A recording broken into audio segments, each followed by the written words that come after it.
Hi, my name is Nicole Browning, and I decided to do my presentation on Marian Wright Edelman. She was a huge advocate for children. She came up with the Children's Defense Fund as well, which has really helped a lot of children and families in America, those mostly struggling with poverty.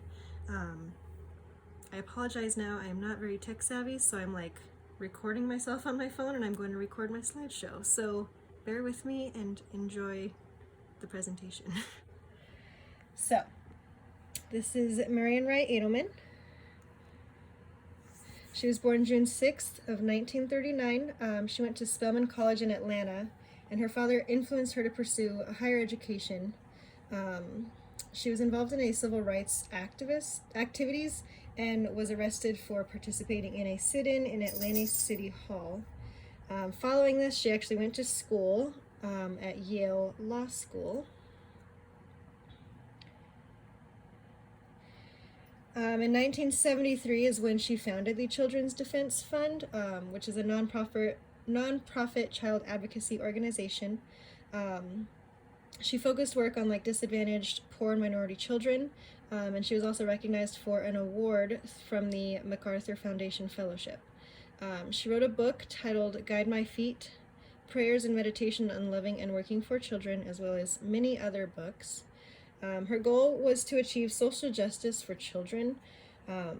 She built networks and coalitions, like tapping into churches and all of the above.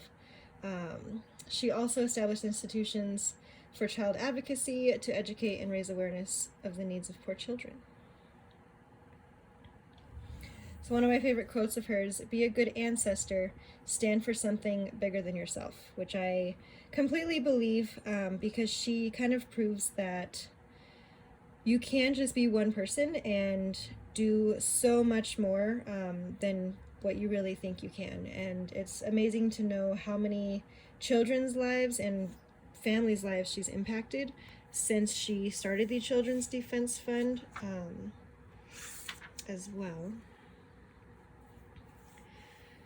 So I appreciate how much of an impact she made, and all of these kind of relate back to the child welfare system, WIC, TANF, because those are all still assistance programs that are for children and families, mostly in that poverty line. So she was a huge advocate in helping those as well, and adding to kind of what was already established back then. And my main takeaways, again, like I said, she was just one person, but she made such a huge change. She used resources such as social institutions and churches to support children. So she didn't only just stay within herself. She found a larger community and brought them together to really fight for the social justice of children. And she made large impacts such as passing new legislation to strengthen foster care, supporting adoption, and meeting the needs of abused and neglected children. So if you look in the book on, I believe it was page 381, it shows that she was one of the strongest child welfare advocates in the United States. And I myself, as a teacher, appreciate how much she's done because I specifically work for Head Start. So when you work for Head Start, it's a lot of children that are in poverty. They don't have the best life per se. So seeing how much of an impact she made on so many different families and so many different communities is huge to me.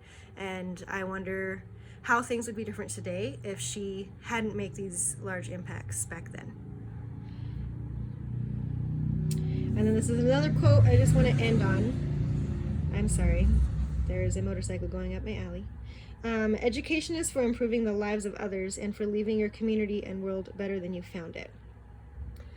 So with that, I think that goes back to kind of why I'm a teacher as well. I want our futures to be better, and it starts with children.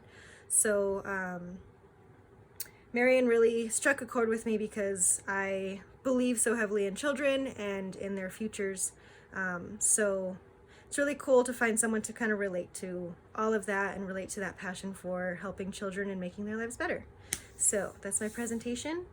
I apologize again for the lack of technical advancement here, but thank you anyway.